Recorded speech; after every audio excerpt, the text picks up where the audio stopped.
Welcome back to Day by Day Expressions. On the podcast today, we have Terry Kirkpatrick.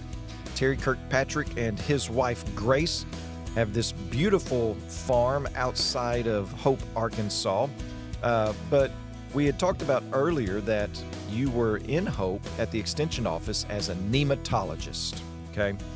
How did you get started in that world? You went to the university. What were you going to do, and how did you end up doing what you're doing? Well, I grew up in West Fork, Arkansas, which is just south of Fayetteville.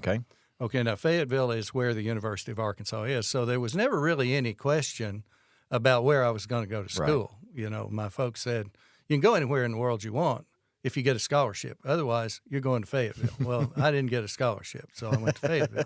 And I wanted to be a veterinarian. Okay. And so I went through the pre-vet program for 4 years.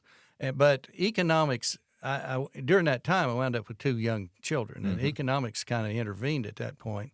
And I had a guy, one day I was working for the animal science department for extra money, and a guy came through with a lab coat on and got to talking with me, and it turns out he was a guy that was a plant pathologist.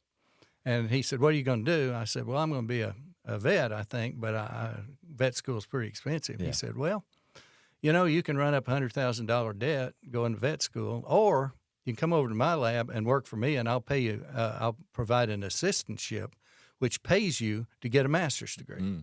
So I did, and then while I was in there, I got involved with plant pathology and nematology. Yeah, and I just liked it. Yeah, I was always the kid that asked why. You know, it wasn't good enough that it happened. I needed to know why it happened. Yeah. So I went to NC State and had an opportunity to go there. Got a PhD there with emphasis on nematodes. Okay. And was actually lucky enough, or I don't know that it's luck. I don't think there are many lucky things that go on. Yeah. I think there's a design there. But I got to work for one of the world famous eminent nematologists, a guy named J.N. Sasser. Turns out Dr. Sasser also was a Wayne County tobacco farm boy. And he was a good Christian man.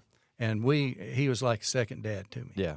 And so once we got through with that, I went into nematology, had an opportunity to come back to Arkansas to go to work at the university at the Hope Experiment Station. Yeah. And that's where I finished out my career. Okay, so we were talking the other day, Terry, and, you know, we've got this in the world today, this big blow up with how money is being spent with our government, USAID and all that stuff. But you were telling me that you guys were one of the first ones to receive for the true intent of what that money was to be used for. Can you talk a little bit about that? Yeah, Dr. Sasser it was, I started graduate school in 78, and he was already involved in this.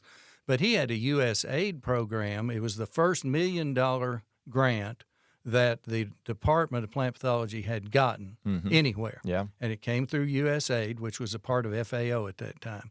And his job, the whole premise of the research was because root knot nematodes were so globally important in food crops that he was going to characterize the genetic material of root knot worldwide. To just basically make a catalog of how much variability there was in the root knot nematodes all around the world. Yeah. And that was about a 10-year program. I got to meet people from all over the world during that time. So you got to travel the world. I know you've talked about going to all different kinds of places. Talk a little bit about that. I did. I was fortunate enough that in my career, I did get to travel quite a bit, sometimes by invitation from other countries. One that was particularly interesting was the mainland China. Yeah. Mao Zedong had just, while I was in graduate school, he had died. They'd kind of opened China up just a little bit. And we got one of the first wave of scholars that came from China to the U.S. And Mrs. Yang was that, and everybody loved her. But I got to spend a month or two in China, going from one side to the other. Got to go to Brazil, got to go to a lot of places and see a lot of things going on agriculturally. Right.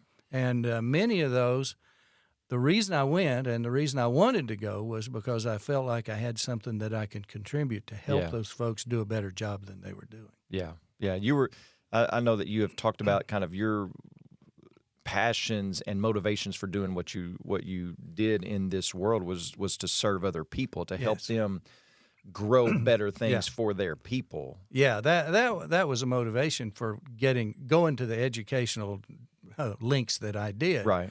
Was so I would be in a position where I could actually help other people do a better job. Idealistically, helping the people in sub-Saharan Africa feed themselves is Right. one.